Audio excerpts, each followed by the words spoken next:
sa umagang ito to share His Word. Of course, ang ating pong assistant coordinator.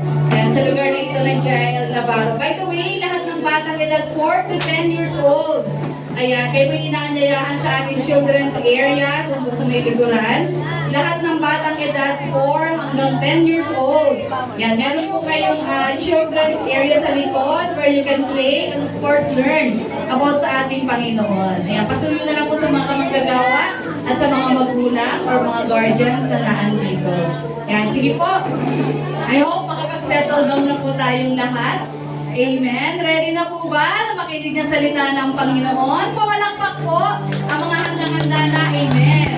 So sa umagang ito, of course, let us welcome Sister Darren Longbog. Palakpakan natin ang Lord. Amen. Salamat po, Pastora. Magandang umaga po sa bawat isa po sa atin.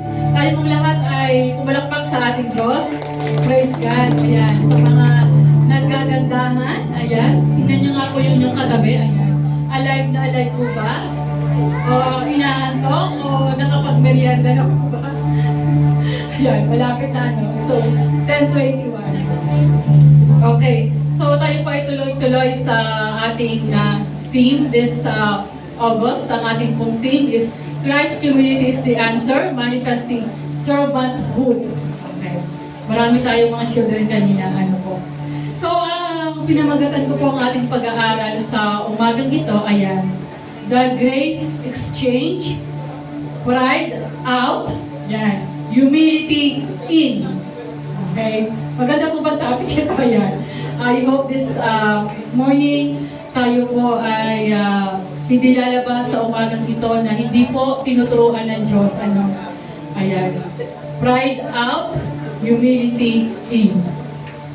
Alam niyo po, pagka ang pride ay pumasok sa isang mananampalataya, tayo pong lahat ay prone sa ganitong character, and it is a sin. Sabi nga, it is a distraction. Naunawaan niyo po ba? So sa ating pong teksto, yan, babasahin ko po sa 1 Peter chapter 5 verse 5 at James chapter 4 verse 16, 6, at saka sa Proverbs 16:18. Ayan. So sa malilinaw po ang bata, sa 2020 ang vision, kaya pa po bang basahin? Sorry, dito sa 1 Peter 5 verse 5, in the same way, who you are younger, sabi po doon, submit yourselves to your elders. All of you, clothe yourselves with humility toward one another because, pakilakas po, 1, 2, 3.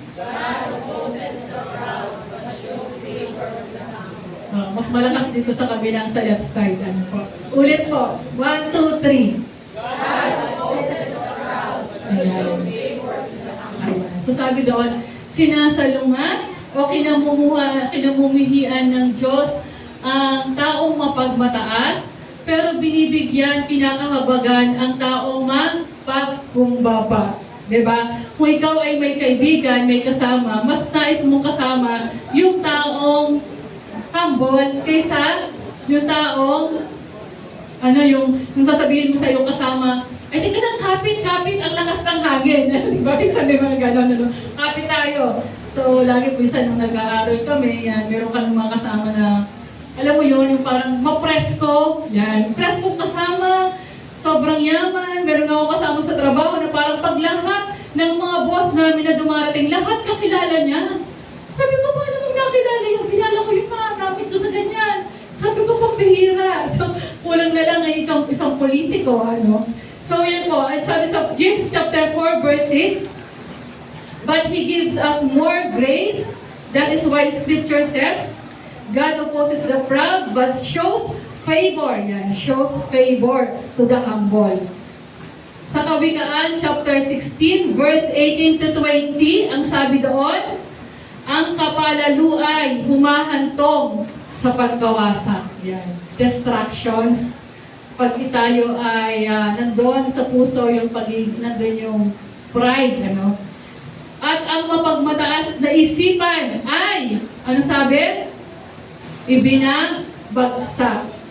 Higit na mabuti ang mapagkumbaba kahit na mahirap kaysa makihati sa yaman ng mapagmataas. Kaya malinaw na sinasabi dito, pag nakita mo, meron kang kakilala na, bakit ganon? Payaman siya ng payaman, kahit alam mo na hindi naman sa maganda na nakukuha. So, sinasabi lang dito, huwag din tayong mainggit, ano. So, mas mabuti ang mapagkumbaba kahit na mahirap. Sige, bago po tayo magsimula, tayo po ay manalangin. Hallelujah God, Hallelujah Jesus. Amang makapangyarihan sa lahat, sa pangalan po ng aming Panginoong si Jesus at sa kapangyarihan po ng banal na Espiritu Santo.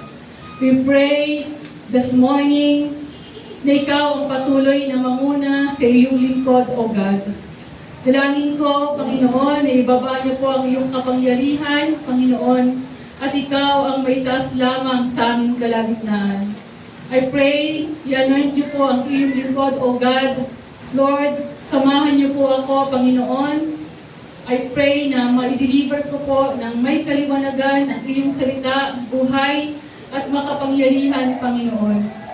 Turuan niyo po kami sa umagang ito. Be with us, Holy Spirit. Patuloy na tabihan niyo po ang bawat isa. Maraming salamat. Ito po ang panalangin in Jesus' name. Amen. That's why sinasabi dito na ang pride is a warning sa bawat isa sa atin. Tingnan niyo po, pag nakita niyo po yan, beware of dog. Pag nakita mo siya sa bahay na merong ganyan, lalapit ka ba sa bahay na yon? Siyempre hindi. Kaya nga nilagyan ng beware of dog, baka kasi makagat ka. Diba? At pag nakalagay pa doon, doktoran natin, pag nakagat ka, hindi ka sasagutin ng may-ari. So, sa tingin mo, hindi ka talaga lalapit doon. Tama po ba? Amen. Next po. Ang sabi doon, ang sabi? Bawal ang tumawid. Ano nakalagay? Di ba meron pa tayong binabasa? Bawal ang tumawid. May namatay na dito. Pero ano pa rin po ang ginagawa? May tumatawid. So, matigas po ang ulo. Sa mga nakamotor, dapat every time na tayo aalis, ano po ang sinusuot? May joke na ganyan eh. So, para sa traffic enforcer, so nakita yung nakamotor, yan, nakamotor. Kaya wala siyang helmet. So, kaya violation yon. Tapos, nung isang araw nakita ulit ng traffic enforcer, may dala siyang helmet. So, sabi niya yung traffic na, nahuli ulit. O, bakit niyo naman po ako hinuli? Wala ka kasing dalang motor. Okay, so yun po, no? Pampagising lamang po. So, ayan po sa umaring ito. Ito po ay sinasabi ng Panginoon na warning ang pagiging mapagmataas.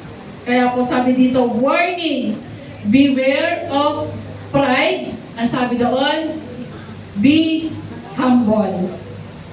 Okay. Sabi doon, people who are not humble are not rested because they always trying to prove themselves. Ang mga tao daw na walang pagpapakumbaba sa kanyang sarili ay hindi natatahimik. Kasi gusto lagi niya na may patunayan siya.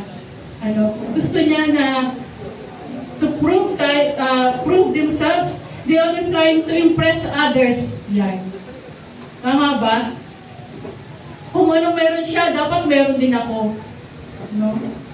Kung ano yung gadgets na meron siya, dapat meron din ako. Trying to impress others. They don't want to admit their mistakes. Yan daw po isa sa mga karakter na talagang hindi mo makikita yung humility. Yung hindi marunong tumanggap ng correction. Na siyang lagi ang tama. Diba? Sa mag-asawa ba, sino ba ang laging tama? Ay, babae. Ang lakas, babae. So, tama po ba mga lalaki? Mga tatay? So, para matahimik na lang sa mag-asawa, hindi na nakikipag-away yung lalaki. Kasi sabihin ng lalaki, o siya, ikaw na naman lagi ang tama. O so, pag sinabi nga, tumahimik na yung lalaki, ito wala nang away. Pero pagka ikaw ay makikipag-diskusyonan pa sa asawa mong babae, ano po yung mangyayari?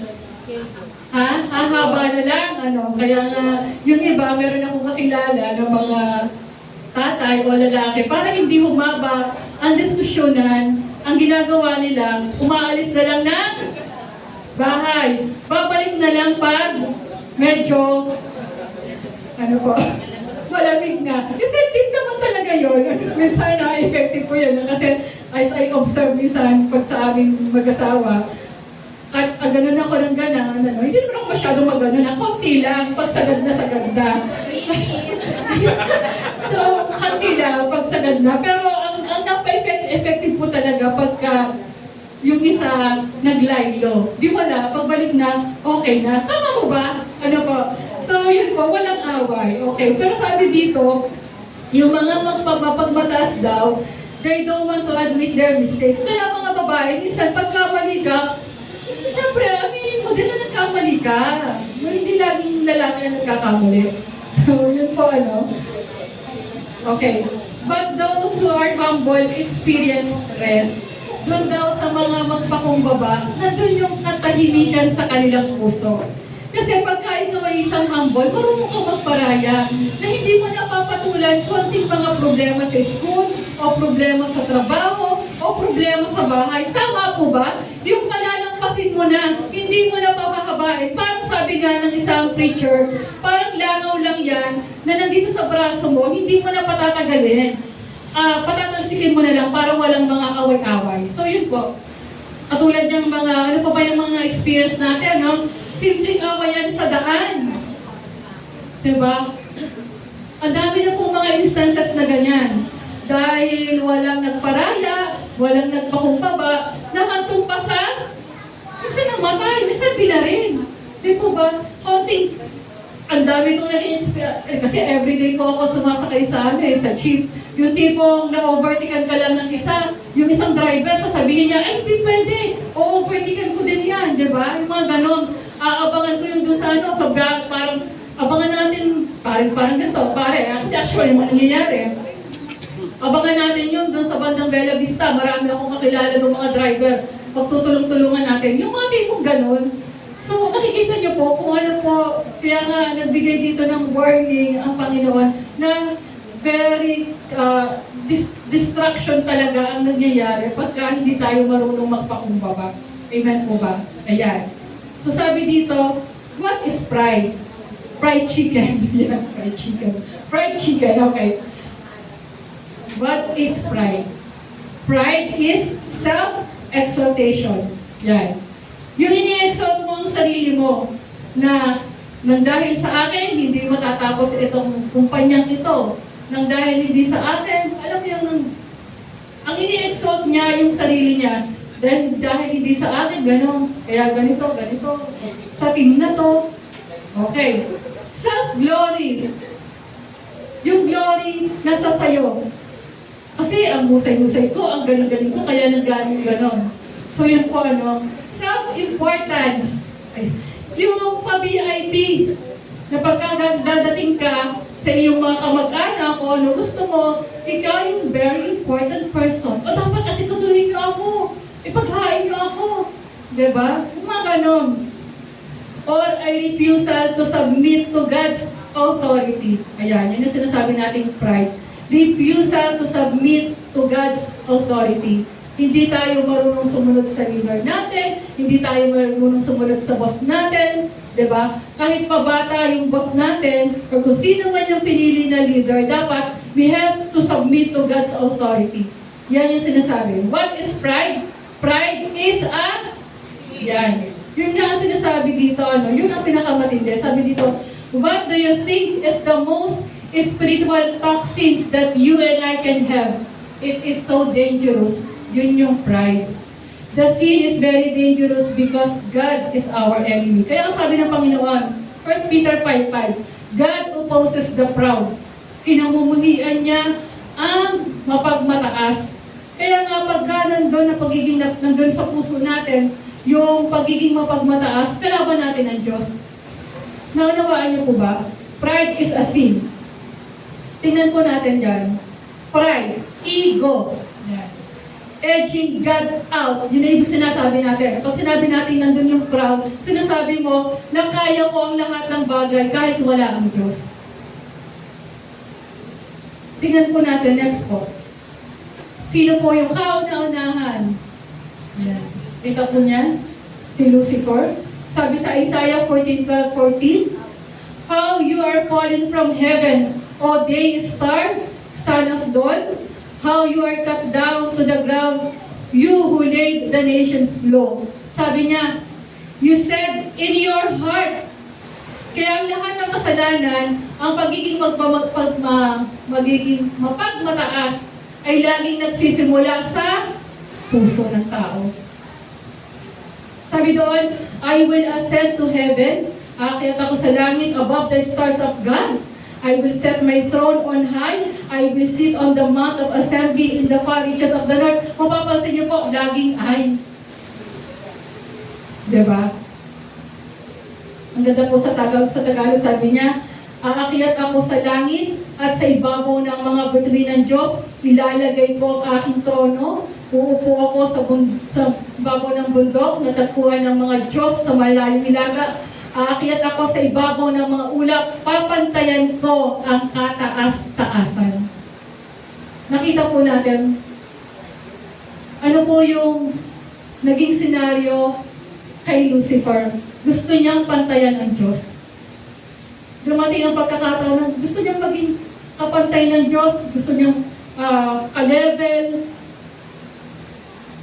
Kaya napaka-dangerous po pagka dumating sa punto na ang puso natin wala na yung pagpapakumbaba. Nakukuha niyo po. Kaya ano pang nangyari sa kanya? So meron siyang nakatakdang panahon na siya ay may lugar ng kaparusahan para sa kanya. So sabi din po dito, yan. Pride, nakikita niyo po, I equals sin. Ang nasa gitna niyan is I. Ayan. Kaya alam niyo po sa umaga ito, magkaroon po tayo ng napakagandang evaluation. Kumusta ang puso ko sa harapan ng Panginoon? Kasi every one of us ay from dito. Baka hindi natin nakikita. Minsan, pag tayo ay mamaya matatakal natin mga stories sa Bible na talagang pinagpala ng Panginoon. Pero dahil sa pagpapalang yun yung naging dahilan para sila ay magkasala at tumayo sa Diyos. Okay. At sabi din dito, sabi ni C.H. Lewis, sabi po doon, pride is the complete anti-God state of mind. Yun pala yun. It is the greatest sin that leads to all other sins. Ayan. Kasi bakit? Pagka tayo ay hindi marunong magpakumbaba, it will lead to anger, bitterness, unforgiveness. Di po ba? Why? For example, unforgiveness. Ayan. Kasi kung sasabihin natin, lagi na lang ako nagpaparaya kahit na siya yung may kasalanan. So, walang mangyayari. Magkakaroon lang tayo ng anger, magkakaroon lang ng jealousy, unforgiveness, the lust of the eyes, the lust of the flesh, and the pride of life. So, ano ang pure? Ano po yung pure sa pride? Ano ang sabi ng Panginoon yan? Is to be humble. Okay. Pag-aralan po natin, what is humility? Yan. Humility begins with acknowledging that God is sovereign and we are utterly dependent on Him. It means submitting to God's will rather than insisting on our own. So, i-check po natin ang ating sarili. I-check po natin ang ating mga puso sa umagang ito. Am I still acknowledging that God is really sovereign? Na ang lahat ng meron sa akin sa oras na to ay nagmula sa Diyos. Ayan. Are we still dependent on Him? Tayo po ba ay nakadepende pa rin sa ating Diyos? O parang sinasabi natin, hindi. Kaya meron ako dahil pinaghirapan ko to. Pinagbuhusan ko to ng lakas. Ng lahat ng meron sa akin, ibinuhos ko kung bakit meron akong magandang posisyon sa oras na to, merong magandang bahay, merong magandang trabaho. It's all about because of me. Ganun po ba? Ganun po ba? So yan mahalagang maunawaan po natin. Hindi kasi masipag ako. Oo, masipag ka. Talagang binibless ng Diyos ang masipag. Pero yung kasipagan na yan, galing yan sa lakas ng Diyos. Amen po ba? It means submitting to God's will rather than insisting on your own. Ibig sabihin, sumusunod ka kung ano talaga yung sinasabi ng Panginoon. Talagang nagsasubmit ka. Pag sinabi ng Panginoon, anak, huwag matigas ang ulo. Huwag kang pangalat-kalat sa gabi. Diba? Matulog ka ng maaga. Para hindi ka magkasakit. Para hindi ka ma-low blood. Huwag kang laro ng mga games. Okay, wala po akong pinatatamaan na. Pero it means submitting to God's will rather than insisting on your own. At sabi mo sa number 2, it doesn't mean thinking too little of yourself, but thinking of yourself rightly in light of God's truth. Ang pagiging mapagkumaba, hindi ibig sabihin na mali yung tingin mo sa sarili mo, yung parang maliit yung tingin mo sa sarili mo. Hindi ganon. Ano po? Do not think of yourself more highly than you ought, but rather think of yourself with sober judgment. Yung nga katulad ng sinabi ko, dapat lagi mong inuuna kung ano yung kapakanan ng iba, hindi yung lagi mong sarili. Katulad, for example, sa pila na lang. Diba? Ang hirap tingnan na Kristiyano ka, pero ikaw pa yung nakikipag-agaw sa pilahan. Diba? Sabi nga, ang mga seniors ang paunahin. Ang mga buntis, pero dahil medyo malaki ang tiyan mo, sinabi mo na, ay, buntis po ako. Diba? So, yun man, okay. So, yun po, nasabi ko number 3, mamaya may kwento, may mga kwento po tayo ng pride at saka pagiging humble. Yan. Humility values others above ourselves, seeking their good. Yan. Inuuna yung kapakanan ng iba. In humility, value others above yourselves, not looking to your own interest, but each of you to the interest of the other. Sabi sa Philippians 2:13. Sabi dito, in humility, although He was God, sabi dito although He was God, He chose to serve, to wash His disciples' feet, and to give His life for the sinners. Walang ibang pinaka-best example ng humility, katulad ng mga pinag-aralan natin for the past few weeks, kung hindi yung paghuhugas ng Panginoong Yesus sa mga paa ng mga disciples. At sabi dito, He humbled Himself, becoming obedient to death, even to death on a cross. So yun po yung pinakamasasabi natin na talagang sukdulan ng pagpapakumbaba at pagsunod ng Diyos ng Panginoong Yesus sa kanyang Aba ay yung siya ipako sa krus at bitbitin niya ang lahat ng kasalanan ng tao sa mundong ito. Sabi na sa number 4, the greatest picture of humility in the scripture is Jesus Christ. Ayan nga po. Okay. So kanina, pride, ang pinag-aaralan natin, di po ba? Sabi doon, pride, edging God out. Next po, ayan, humble. Ano sabi po doon? Exalt God only. Ayan. Magkamali lang po ka ng spelling, humble. Natulang ng letter M. Ayan. Humble means it was ego din. Ego. Exalt God only. Okay. Tingnan po natin ang buhay. Tatlong istorya po yung pag-aaralan po natin sa umagang ito. Nebuchadnezzar's pride and humbling. Ang buhay po ni Nebuchadnezzar. Saliminin po natin yung ating buhay sa umagang ito sa mga story na ating pong pag-aaralan. Number 1 po dito, Nebuchadnezzar's pride and humbling.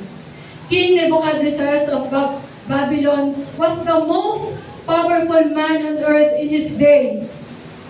Siya ang pinakamakapangyarihan during his time.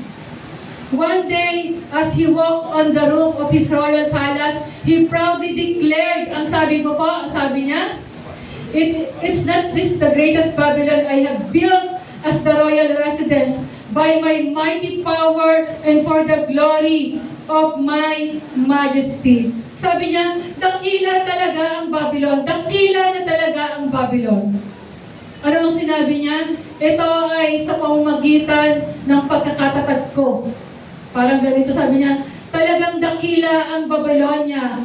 Ako ang nagtatag nito upang maging pangunahing lungsod at maging sagisag ng aking karangalan at kapangyarihan.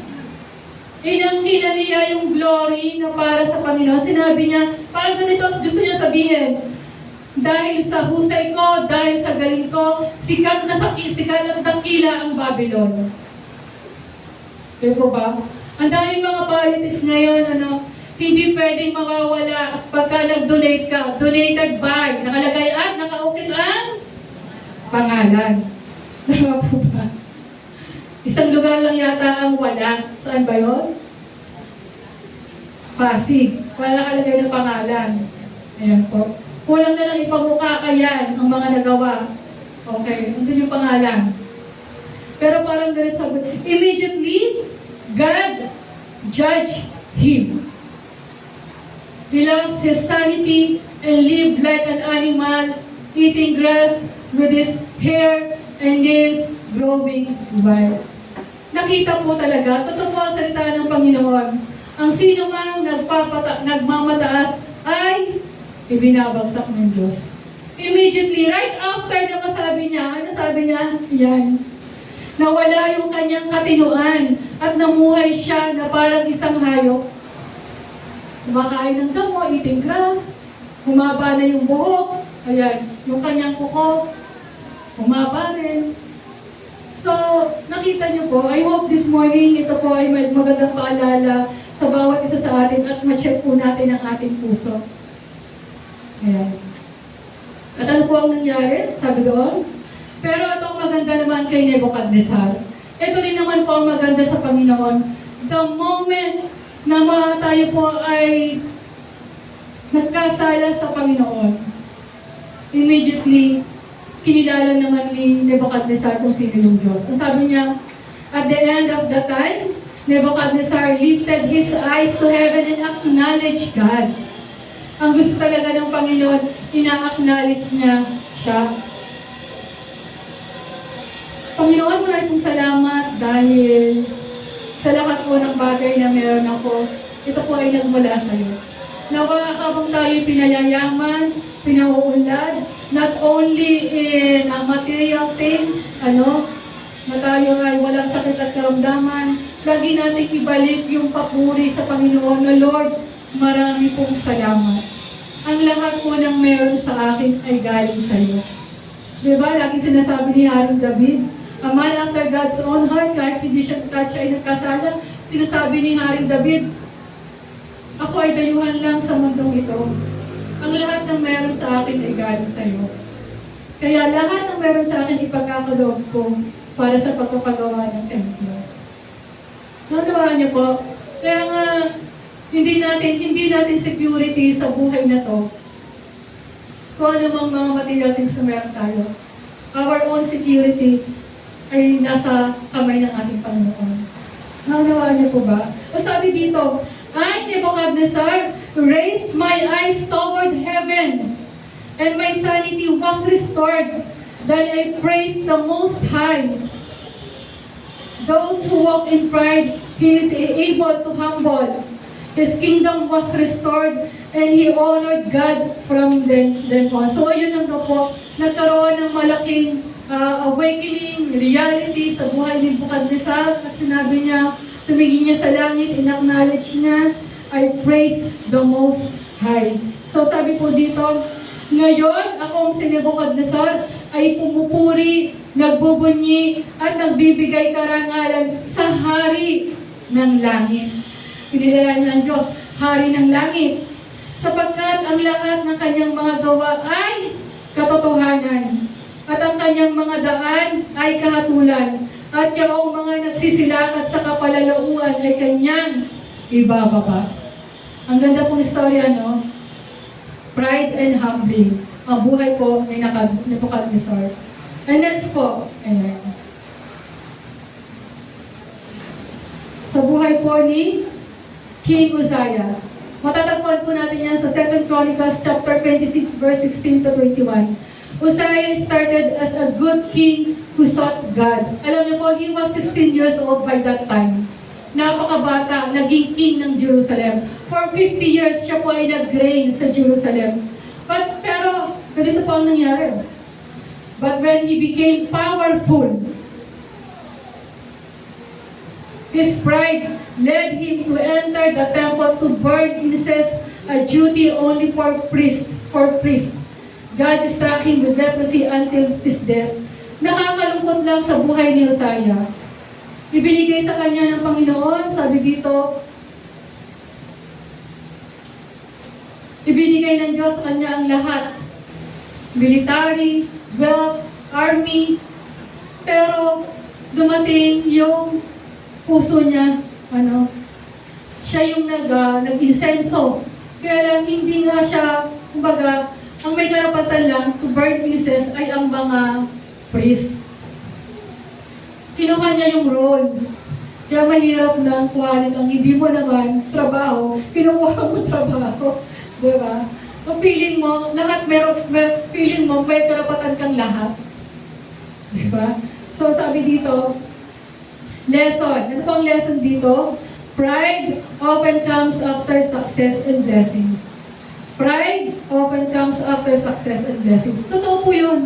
Nangyayari po yun sa totoong buhay. Ano po? Reality bites na meron tayong mga kakilala, even Christian, na pagka talagang overflowing yung blessings, yun na yung nagiging dahilan kung bakit nagiging busy, hindi na nakaka-attend sa church, nawawala na, kasi naging busy na eh. Naging busy sa negosyo, naging busy sa trabaho, kahit Sunday pinapasukan na. Kasi merong ini-aim. Kasi, wala nang contentment. Ang gusto na lang, to impress others.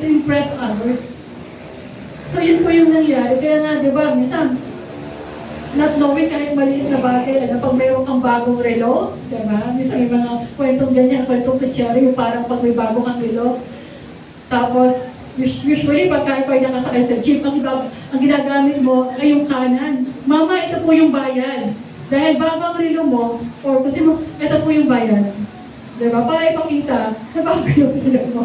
So, po lang maliit na bagay, pero tingnan po natin sa ating sarili sa oras na to, baka kaya daw sa maliliit na bagay, nag-i-start na, umuusbong na po sa ating puso yung pagiging mapagmataas. Ayan po. So yun. Kaya nga, di ba, mga artista, ano ba? Sino ba yung usong-usong artista ngayon? Pasensya na po, Simon Lopez ba? Walang contentment, Hindi na siguro kung saan ilalagay yung mga pera. Kasi syempre, pag maganda ka, proud ka, di ba? So, yung ibang mga artista, hindi pa satisfy na, matapos na ang ilong, nagpatapos pa ng ilong. Di po ba? Okay naman yun. Kaya lang, doon na nga lagi kong nababasa yung kay lagi ko nababasa yung kay Sanya Lopez na maganda na, hindi pa na-satisfy. Kaya ang nangyari, sobrang pinoko ba yun? Parang gano'n. Aware po ba kayo doon? Kasi nababasa sa Facebook. Doon na yung nakikita ko sa mga nababash, o gano'n. Kumbaga, okay na eh. Ang ganda na eh. Nawala na yung identity. Kaya lang, dahil sa pagiging paghahangad pa ng paghahangad, ewan ko, kayo na lang yung tumingin. So, yun. So, yung ibig sabihin, pride often comes after success and blessings. So, din sabi ko din dito, yan. Ano po ang matututunan natin sa buhay po ni Uzziah? Success can be dangerous. It leads us to pride. In 1 Corinthians 10:12, so sabi ko, so if you think you are standing firm, be careful that you don't fall. Akala mo, nakatayo ka, pero hindi mo alam, mabagsak ka na pala. Sabi doon, maging ang mga Christian believers ay maaaring madapa kung hahayaan nila pumasok ang kayabangan matapos ang pagpapala. Ganda po ulitin ko po. Maging ang mga maka-Diyos ay maaaring madapa kung hahayaan nilang pumasok ang kayabangan matapos ang pagpapala. Amen. Ayan po. So sabi po dito, God set boundaries.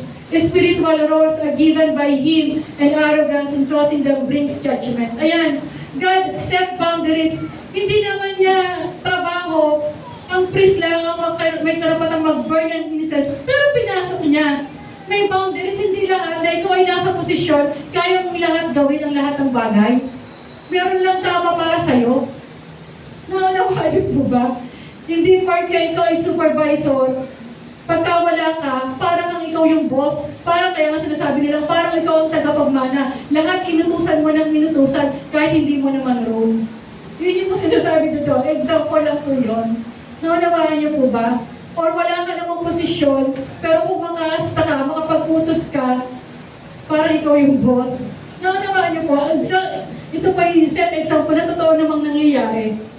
So sabi po dito, pride leads to downfall, but humility brings honor. Okay? So pride leads to downfall.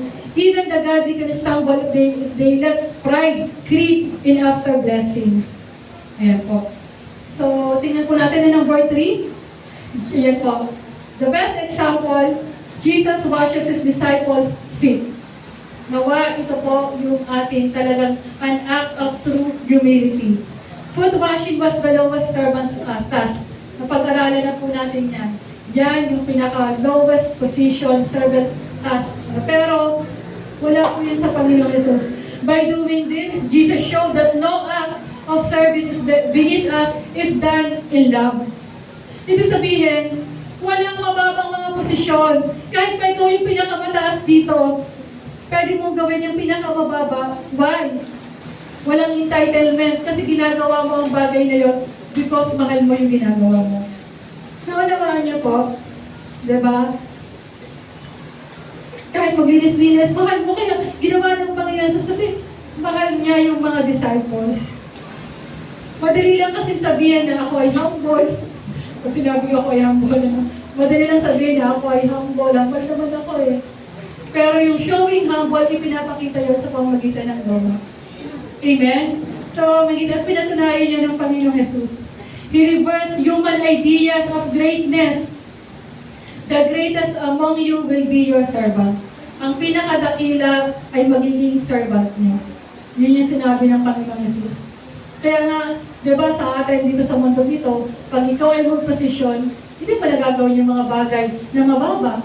Pero sa Panginoon, hindi ganun. Ginawa niya yun ang pinakamababa. Ano po? At sabi dito, tingnan po natin. Check po natin sa ating mga sarili. Okay, wait lang po yan. Jesus' ultimate humility was shown on the cross. Ultimate humility, ipinakita ng Panginoong Jesus saan? Sa krus ng Kalbaryo. In Philippians 2:5-8. Bagamat sa'y Diyos, iniwan niya ang pagiging Diyos at nagkatawang tao. Naunawaan niyo po ba? Sabi ko dito, ayan, nung ako pa nag-aaral, sabi ko, gaano ba kabigat yung cross? Ilang kilo ba yan? Diba? Sabi po doon, parang sabi ko, kung buong cross na pinasan, ito ay umaabot sa 80 to 100 kilos. So, kung ako po ay, hindi ko na lang, 56 kilos siya ka ako. Nung medyo bata-bata pa ako, 50. Ngayon parang 56 na. So, 55, 56. So, would you imagine kung isa't kalahati, na 80 to 100 kilos yung bigat ng cross na pinako. Jesus' ultimate humility was shown on the cross. Kung gaano po kabigat yung pinasan ng ating Panginoong Jesus, that is 80 to 100 kilos. Ano po? Bakit mabigat para sa Panginoong Jesus ang cross na yon? Number 1, ano po doon? Pagod na pagod po ang Panginoong Jesus nung time na yon. Pagod at puyat, buong gabi siyang inuusig at pinahihirapan, bugbog at sugat. Siya ay hinagupit ng matitinding Romans, mga religious leaders na nagtanggal ng balat at laman sa kanyang likod, pagdurugo at kahinaan, nawala na ang maraming dugo kaya mahina na ang kanyang katawan. Kaya kahit na sanay ang ilang tao sa ganong bigat, kahit yung ibang mga pinaparasahan sanay sa ganong bigat, para kay Jesus na sugatan at pagod, ito'y hindi matatagalan. Naunawaan niyo po, maaari yung iba na ipinako sa krus, hindi naman ganun katindi. Pero bakit sobrang hirap sa ating Diyos during the time na pasanin yung krus na yun, aside from mabigat siya, kasi nga pagod na pagod siya. Nauubos na yung kanyang dugo, unti-unti na siyang nangihina, hindi na siya nakakainom ng tubig. Naunawaan niyo po ba? Kaya nga nagpatulog sila kay Salmon Saini. At sabi po doon, when it comes to spiritual na bigat, ang sabi doon, higit pa sa kahoy, pinasa ni Jesus ang bigat ng kasalanan ng buong sanlibutan. Ayan po. Higit pa sa kahoy, pinasa ni Jesus ang bigat ng kasalanan. That's the best example of humility. Ang hirap kaya aminin yung kasalanan, aminin mo yung kasalanan na hindi mo naman ginawa. Ano po ba? Kasi sabi dito, ang kahoy ay mabigat sa laman, pero ang kasalanan ay mas mabigat sa kaluluwa. Ulitin ko po. Ang kahoy ay mabigat sa laman, pero ang kasalanan ay mas mabigat sa kaluluwa. Kaya't ang krus ay larawan ng kabayaran ng kasalanan na siya lamang ang makakapasan. That's the ultimate humility na shown on the cross. Di ba meron bang alam na, naalala ko lang yung kanta na lead me to the cross. Ang ganda po ng kanta yun eh. So, ito po. Next po. Mabilis po ba? This morning, I want to evaluate po ang ating mga puso kung tayo po ay check o hindi. Ayan. Marks of true humility. Paano mo malalaman sa sarili mo, nandun pa ba talaga yung pusong mapagkumbaba? O baka nakikita na ng Diyos yung puso na unti-unti nang nagiging mapagmataas, nagiging arrogant sa kanyang harapan. Okay. So sabi po dito, obedience to God's will in Luke 22:42. Di ba sabi ni Jesus, Ama, kung maaari lang, tanggalin mo yung kopa ng paghihirap. Pero ano sabi ng Panginoong Jesus? Not my will, but let your will be done.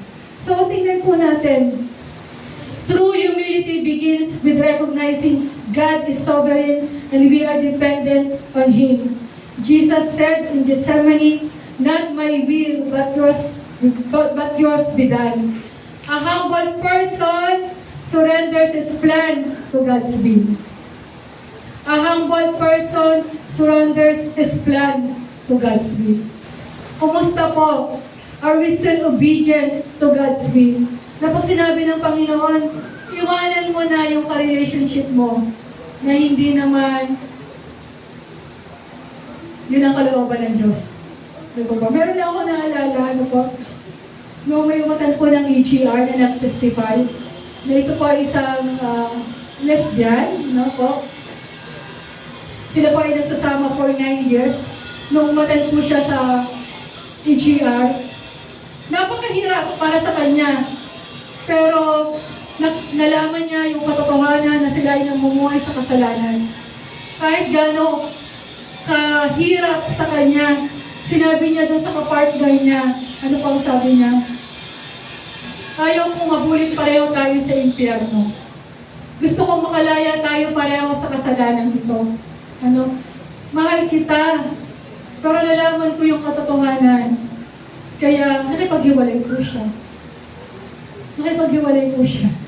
So yun yung totoong ano. Amen po ba? Amen. So, tingnan po natin, are we still obeying sa kalooban ng ating Diyos? No one knows. Ang Diyos lang po ang nakakaalam ng buhay po natin. Alam niya ang bawat iniisip natin. Alam niya kung sino talaga ang nasusunod sa ating buhay. Yan nga. So, check ba tayo dyan? O kung hindi, turuan tayo ng Panginoon sa umagang ito. And next po, sabi po doon,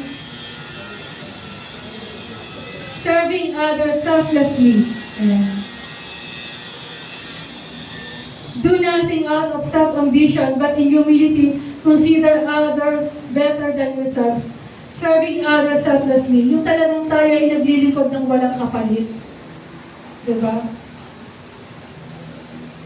Kasi minsan kaya po tayo nagsaserve or naglilingkod o ginagawa ang mga bagay na to kasi baka minsan may hinihintay tayong kapalit.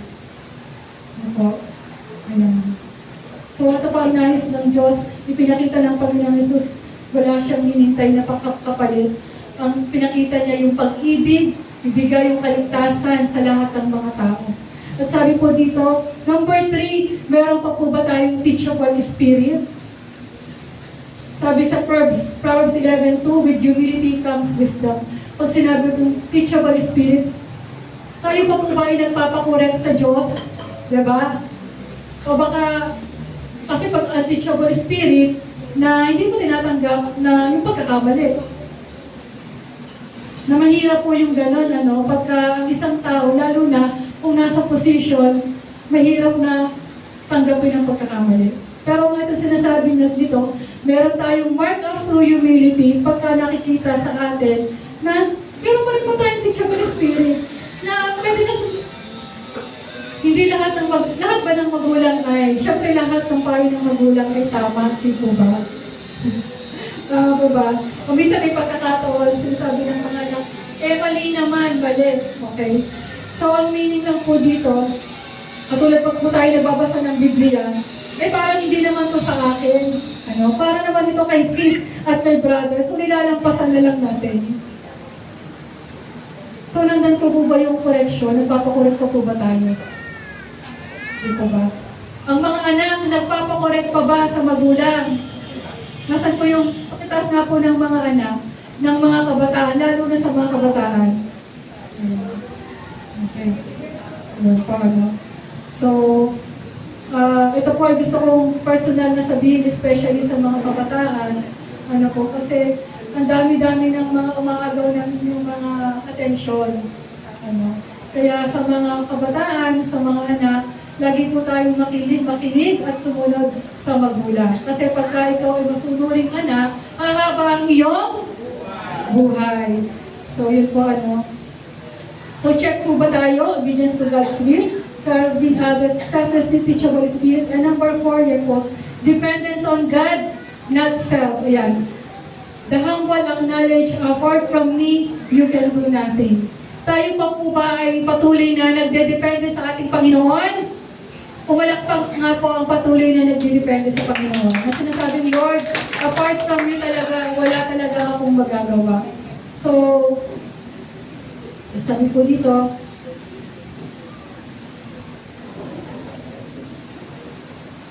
okay. Number 5, giving glory to God, not self. Ayan. A humble person always points back to God. Yun daw po. Giving glory to God. Nakita po natin yung buhay po kanina ni Nebuchadnezzar. Oo, nagkamali siya. Pero at the end ng kanyang, pero nandun po nakita natin na dumating sa punto to na siya ay nagsisi. Bakit po nagkaroon ng problema kay Uzziah? Balikan ko po. Nung sinabi ng mga priest na hindi ka nararapat mag-burn ng incense. Ano pa ang nangyari kay Uzziah? Wala siyang repentance. Yun yung nangyari. Kaya nagkaroon siya ng leprosy, kaya siya nagkaroon ng sakit. Hindi nakita ng Diyos yung pagsisisi sa kanyang puso. Unlike kay Nebuchadnezzar, nagkaroon ng pagsisisi. Unlike kay David, kahit matindi yung kasalanan ni David, kapatay. Pero dahil nakita ng Diyos yung pagsisisi, pinatawad siya. Sino pa po ba? Yung prodigal son. Di ba yung prodigal son? Ano po sa nangyari sa prodigal son? Kinuha niya ang lahat ng mana na wala pa sa kanyang age. Pero dumating sa punto na siya sinabi niya, babalik ako sa aking ama. Kahit isang alipin na lang. Nandun pa rin yung pagsisisi, pagpapakumbaba. Kaya ang nais po ng Diyos sa umagang ito, kung dumarating ang punto na nabibigay na ng glory ay ang ating sarili, ito lang po ang sinasabi ng Diyos sa umagang ito. Magkaroon po tayo ng totoong pagsisisi. Amen po ba? Sasabi dito, giving glory to God, not self. Sabi po dito, a humble person always points back to God. Kaya pag sinabi, uy, ang husay-husay mo naman, ang galing-galing mo naman, kung cum laude ka o cum laude, let us find always glory to God. Diba? Lagi mo ibalik sa Diyos ang lahat ng papuri. Hindi ito galing sa akin. Yun lang po yung hinahanap ng Diyos. Di po ba? Si Moises, anong sabi ng Diyos kay Moises? Walang ibang nakita ko na talagang mapagkumbaba sa buhay ni Moises. Sinabi yun ng Diyos sa kanya. Di ba? Amen po ba? Nawa sa umaging ito, makita din po ng Diyos sa ating mga puso na nandun pa rin talaga tayo na patuloy tayong sumusurrender at sinasabi natin sa Diyos, Panginoon, hindi ko kaya kung wala ka. Naunawaan niyo po ba? Ang ganda talaga na yun. Hindi ko talaga kaya, Panginoon, ang trabaho na to, sobrang pressure, nakaka-stress, ang business na to, diba? Ikaw ang nagdadala ng mga clients. Hindi ko kaya to sa sarili ko. No? Kinikilala ko na ang lahat ng bagay na to ay galing sa iyo. Bakit napapaglabanan ang lungkot, ang pagod ng mga ina sa pag-aalaga? Kasi ina-acknowledge, pala rin na pag ina-acknowledge natin, Panginoon, hindi ko kaya ang lahat ng gawain ito. Hindi ko kaya lahat na ang hirap magpalaki ng anak. Di ba? Hindi ko kaya ang lahat ng ito kung hindi sa tulong mo. Maganda na lagi natin kilalanin ang lahat ng ginagawa sa bawat paggalaw natin, pagkilos natin, sa lahat ng pagtatrabaho natin, sa negosyo natin, lahat ng bagay na ginagawa natin, lagi natin ipo-point back sa Panginoon. It's all about you, Jesus. Kung bakit ko nakakayanan ito. Amen po ba? Palakpakan po natin ang Panginoon. Sabi dito, not to us, Lord, not to us, but to your name be the glory. Hindi sa akin, Panginoon, hindi sa akin. Ibinabalik ko ang lahat ng glory, ng kadakilaan sa pangalan mo lamang. Amen po ba? So, mahalaga pong realization ito sa umagang ito na i-check po natin ito. Number 1, ulitin ko po, ako ba ay merong true humility? Patuloy ba akong sumusunod sa Panginoon? Serving others selflessly? Meron pa po ba akong teachable spirit? Ako ba ay marunong pang magpakorek? At number 4 po sabi dito, dependence on God, not self. Number 5, giving glory to God, not self. Sabi po dito as conclusion, ayan, bilis lang po ako. Sabi dito, when pride shuts the door of God's favor, ayan, humility opened the floodgates of His grace. Totoo po, pag natagpuan ng Diyos na tayo magpakumbaba, nandun po yung floodgates of grace. Ano sinasabing grace? Hindi ka deserving sa mga bagay na to. Pero nakikita mo, grabe naman Panginoon, ang dami pa rin pagkakamali. Hindi ako deserving dito. Pero Lord, salamat dahil patuloy niyo po akong pinagpapala. Salamat Panginoon dahil buo pa rin ang pamilya ko. Salamat, Panginoon, dahil nakakapag-aral po ang aking mga anak. Salamat, Panginoon, dahil may mabuti akong employer. Salamat, Panginoon, dahil pinauunlad mo yung trabaho na meron ako. May nauunlad mo yung negosyo na meron ako. Yun ang sinasabi dito humility open the floodgates of His grace. Nakanawaan niyo po? So sabi dito, choose humility. It's the pathway to honor and the secret to walking under God's mighty hand. Ang sabi dito, pride out, humility in. Ayan po. So, maraming pong salamat sa umagang ito. Nawa po tayo po ay mayroong natutunan. Po tayo po ay manalangin. Hallelujah God.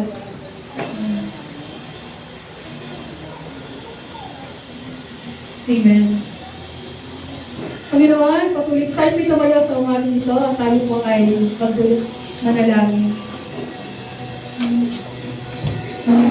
Palakpakan po natin ang ating Diyos. Hallelujah.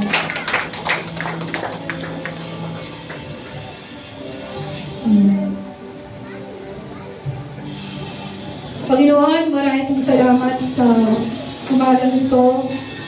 Sa katotohanan, Panginoon, You are the best example of humility.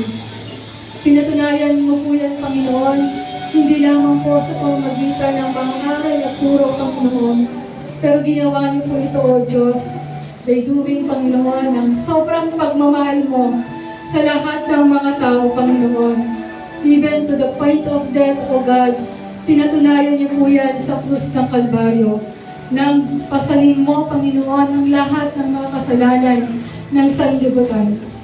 Nagpapasalamat po kami, Panginoong Yesus, sa napakagandang biyaya sa umagang ito, sa katuruan niyo po, Panginoon. Lord, kung kayo po ay mayroong nakikita ang pagmamataas sa aming sarili, Hinihingi po namin ito ng kapatawaran, O Diyos. Panginoon, saliksikin niyo po ang pinakaibuturan, pinakamakailalim ng part ng aming mga puso, O God. If you see an arrogance, Panginoon, pride, self-importance, glory, Panginoon, Lord, this morning, O Diyos, kawan at kahabagan niyo kami, Panginoon. Pinagsisisihan po namin ang lahat ng kayabangan sa aming mga puso. And I pray, turuan niyo po kami na laging magpakumbaba, Panginoon. Aminin sa bawat isa sa amin na wala kaming magagawa kung kami po'y hiwalay sa iyo. Ang lahat po ng meron sa amin, Panginoon, maging ang buhay na to, maging ang hininga ng meron sa amin, ay pahiram mo lamang, Panginoon. That's why, Lord, wala kaming pwedeng ipagmalaki sa iyo, O God. Tulungan niyo po kami na lagi namin magtakpan ang aming mga puso na patuloy na laging sumusunod sa iyo. Maglingkod sa iyo, maglingkod sa ibang kapwa na walang hinihintay na kapalit, O Diyos. Tulungan niyo po na ang aming mga puso ay tumanggap ng pagkakamali, Panginoon. Magkaroon ng teachable spirit, O God. At lahat ng anumang mayroong pagpapala kami, Panginoon, sa umaga ito ay patuloy na ibalik namin dahil itong lahat ay galing sa iyo, O Diyos. Salamat sa katotohanan ito, Panginoon, that apart from you, we can do nothing, O God. And I pray this morning, O God, sa lahat po ng aming mga kasama, kapatid sa pananampalataya, O Diyos, sino man pong nakakaranas ng kabigatan na pumasok sa lugar na to na may bitbit, Panginoon, ng kabigatan sa kanyang puso, Panginoon. O pray that the power of the Holy Spirit be upon, Panginoon, sa kapatid na to, O God, in the name of Jesus. O hallelujah, malaya po ang kapangyarihan ng banal na Espiritu na patuloy na hipuin ang bawat isa na nakakaranas ng sakit at karamdaman, Panginoon. O Diyos, na mapagpagaling sa umagang ito, idantay niyo po sa kanyang katawan ang iyong makapangyarihang kamay at siya po ay iyong pagalingin mula ulo hanggang paa. In the mighty name of Jesus, O God. Panginoon, bigyan niyo ng kapayapaan ang kapatid na to, Panginoon, ang aming kapatid na to, in Jesus' mighty name, at patuloy na manalig at magtiwala sa iyo, for you are in control of everything, O God, in the mighty name of Jesus. Panginoon, sa umaga din pong ito, Lord, sino man pong may mga problema sa pamilya, sa anak, sa asawa, Panginoon, Lord, pumagitna ka po sa kanila. Hayaan niyo po na ang kanilang puso, Panginoon, ang aming mga puso, ay turuan niyo po, Panginoon, ng pagpapakumbaba at magkaroon sa kanyang puso ng totoong pagpapatawad na nanggagaling lamang sa iyo. Dalangin ko, Panginoon, na sa kanyang puso, Panginoon, magumapaw ang pag-ibig mo, Panginoon, na kayang burahin ang anumang sa kasalanan sa kanilang puso, O God, in Jesus' mighty name. O Panginoon, sino man po sa aming kalagitnaan na nalulungkot, Lord, nalulumbay, Panginoon, hayaan niyo po ang iyong mayamang presensya, ang patuloy na manguna sa Kanya. For the joy of the Lord is our strength. Punuan niyo po ang kanyang puso ng kagalakan, ng mayamang presensya mo, Panginoon. Hayaan niyo po na sambahin ka, Panginoon, awitan ka ng may kagalakay sa kanyang puso. Pray, Lord, na tanggalin niyo ang anumang mga anxiety, mental illness, depression, O God, sino po nakakaranas sa aming kalagitnaan, O God, in the mighty name of Jesus. Lord, we pray that the power of the Holy Spirit empower us this morning in Jesus' mighty name. Hallelujah, hallelujah, Panginoon. Dalangin po namin sa lahat po na nangangailangan ng mga trabaho, Panginoon, Lord, even sa negosyo na nakakaranas ng maraming challenges. O God, ikaw po ang nagbigay ng negosyo na to sa kanila. Dalangin ko po, Panginoon, samahan niyo po sila, Panginoon. Bigyan niyo po sila ng karunungan to manage, to handle people, O God, in Jesus' mighty name. Even sa lahat po ng mga legal documents, papers, Panginoon, Ikaw ang patuloy na mamuna, Panginoon, sa kanilang mga buhay. Marami pong salamat, Panginoon. Lahat po ng panalangin ito ililuluhod po namin, Panginoon. Ipinagkakatiwala namin sa iyo dahil walang ibang makakasagot ng panalangin ito maliban sa Diyos na pinakamakapangyarihan sa lahat. Salamat po, Panginoon, sa umaging ito. We pray na naman po mga panalangin higit pa sa panalangin ng iyong lingkod sa umaging ito. Kaya niyo pang higatan ng kasagutan, Panginoon, sa kanilang mga panalangin, O God. Marami pong salamat. I declare Jesus is Lord over our families, over every relationship, Panginoon, over every position, Panginoon, na meron kami, O God. Even sa lahat ng mga pagpapala, I declare, Panginoon Jesus, na ang lahat ng ito ay nagmula sa iyo. Maraming salamat. Ito po aming panalangin in Jesus' name. Amen and amen. Praise God. Amen. Si Ito minsan pa po isang malaki